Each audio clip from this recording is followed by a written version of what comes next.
ஒருவன் எப்போது பார்த்தாலும் சுள்ளி பொறுக்கிக் கொண்டே இருந்தான். அவனை பார்த்துக் கொண்டே இருந்தவன், "நீ எப்போது பார்த்தாலும் சுள்ளி பொறுக்கிக் கொண்டிருக்கிறாயே, எதற்கு?" என்று கேட்டான். அவன், "குளிர் காய்வதற்கு" என்றான்.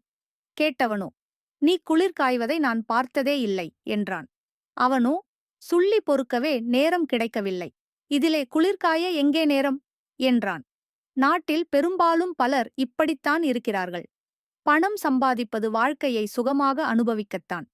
ஆனால் சிலர் பணம் சம்பாதிப்பதையே தங்கள் குறிக்கோளாக, அதாவது குறியாக இருக்கின்றனர். குடும்பத்திற்காகச் சம்பாதிக்கிறேன் என்று அவர்கள் குடும்ப வாழ்வை அனுபவிப்பதில்லை. மனைவியிடமோ குழந்தைகளிடமோ உறவாடி மகிழ நேரமில்லை என்கிறார்கள்.